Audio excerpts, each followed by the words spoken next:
Osama Bin Laden, the leader of al-Qaeda, and a terrorist who's responsible for the murder of thousands of innocent men, women, and children. It was nearly 10 years ago that a bright September day was darkened by the worst attack on the American people in our history. The images of 9/11 are seared into our national memory. Hijacked planes cutting through a cloudless September sky, the Twin Towers collapsing to the ground, black smoke billowing up from the Pentagon, the wreckage of Flight 93 in Shanksville, Pennsylvania, where the actions of heroic citizens saved even more heartbreak and destruction. And yet we know that the worst images are those that were unseen to the world. The empty seat at the dinner table, children who were forced to grow up without their mother or their father, parents who would never know the feeling of their child's embrace, nearly 3,000 citizens taken from us, leaving a gaping hole in our hearts. On September 11th, 2001, in our time of grief, the American people came together. We offered our neighbors a hand, and we offered the wounded our blood.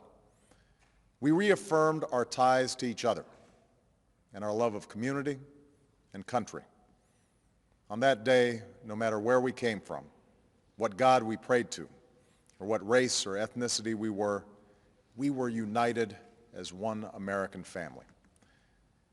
We were also united in our resolve to protect our nation and to bring those who committed this vicious attack to justice.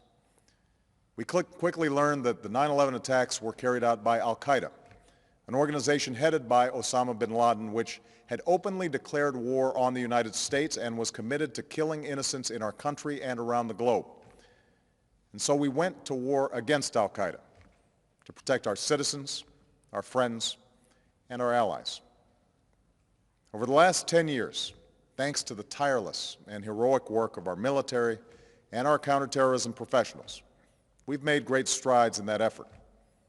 We've disrupted terrorist attacks and strengthened our homeland defense. In Afghanistan, we removed the Taliban government, which had given bin Laden and al-Qaeda safe haven and support. And around the globe, we worked with our friends and allies to capture or kill scores of al-Qaeda terrorists, including several who were a part of the 9/11 plot.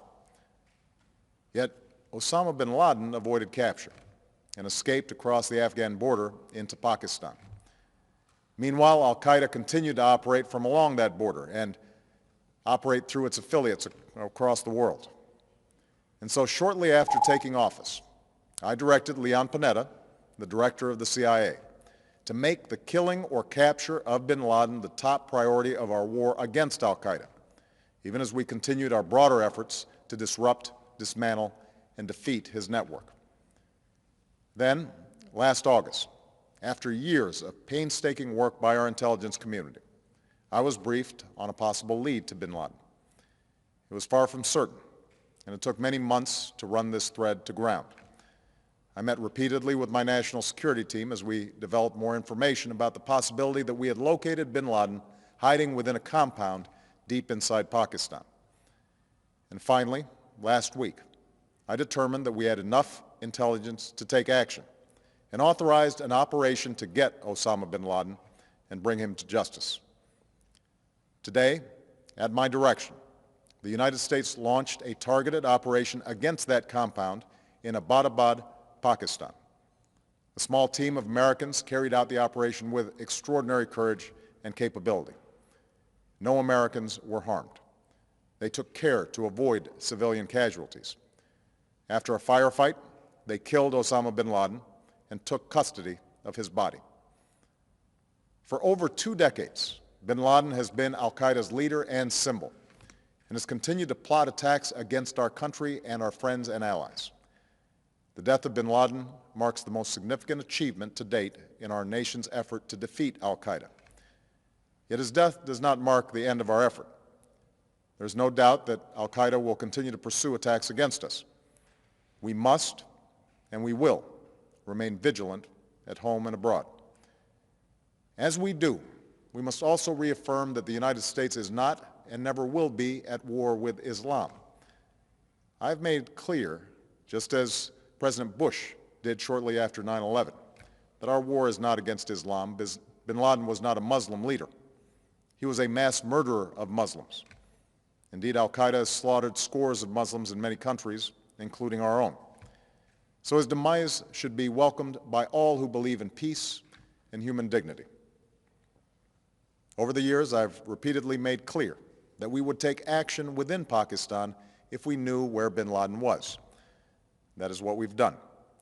But it's important to note that our counterterrorism cooperation with Pakistan helped lead us to bin Laden and the compound where he was hiding. Indeed, bin Laden had declared war against Pakistan as well and ordered attacks against the Pakistani people. Tonight, I called President Zardari, and my team has also spoken with their Pakistani counterparts. They agree that this is a good and historic day for both of our nations. And going forward, it is essential that Pakistan continue to join us in the fight against al-Qaeda and its affiliates. The American people did not choose this fight. It came to our shores and started with the senseless slaughter of our citizens. After nearly 10 years of service, struggle, and sacrifice, we know well the costs of war. These efforts weigh on me every time I, as Commander-in-Chief, have to sign a letter to a family that has lost a loved one, or look into the eyes of a service member who's been gravely wounded. So Americans understand the costs of war. Yet, as a country, we will never tolerate our security being threatened, nor stand idly by when our people have been killed. We will be relentless in defense of our citizens and our friends and allies. We will be true to the values that make us who we are. And on nights like this one, we can say to those families who have lost loved ones to al-Qaeda's terror, justice has been done.